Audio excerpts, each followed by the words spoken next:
അഞ്ജലി അഞ്ജലി അഞ്ജലി ചിന്ന കൺമണി കണ്ണേ. നമസ്തേ, ഇവിടുത്തെ സ്ഥാനാർത്ഥിയാണ് അഞ്ജലി. 10 വർഷത്തിലേറെ ആയിട്ട് എന്നെ അഞ്ജലി നായർ എന്നാണ് അറിയപ്പെടുന്നത്.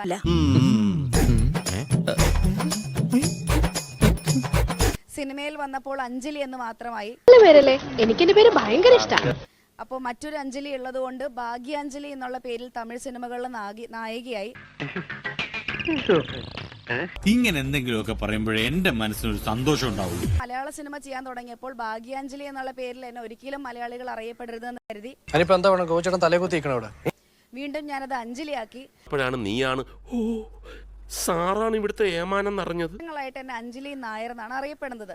യൂട്യൂബിലോ മറ്റെവിടെ സെർച്ച് ചെയ്താലും നമുക്കത് കിട്ടുന്നത് ആ പേരാണ്. നെഗറ്റീവ് കമന്റുകളും ന്യൂസുകളും ഞാൻ കണ്ടു കഴിഞ്ഞു.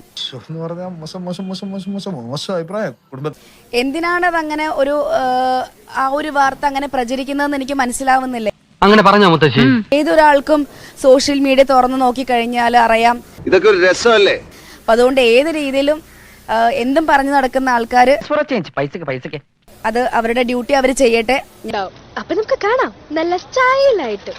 അഭിനയം കൊള്ളാം, പക്ഷെ അല്പം കൂടി പോകുന്നു. അപ്പൊ ചക്ക ചിഹ്നത്തിൽ എല്ലാവരും വോട്ട് വിജയിപ്പിച്ചു തരണം. കൂടെ ഉണ്ടാവണേ. അയ്യോ, ഇത് എവിടെ നിന്ന് വന്ന് കേറി വെച്ചേ നീ? ശരി. അയ്യോ, പട്ടി ഇല്ലല്ലോ, കുഴപ്പമില്ല. ചേട്ടാ അപമാനിച്ചേ ഞാൻ പോയിക്കോട്ടെ. ഞാൻ പോകുന്നു. Bye bye.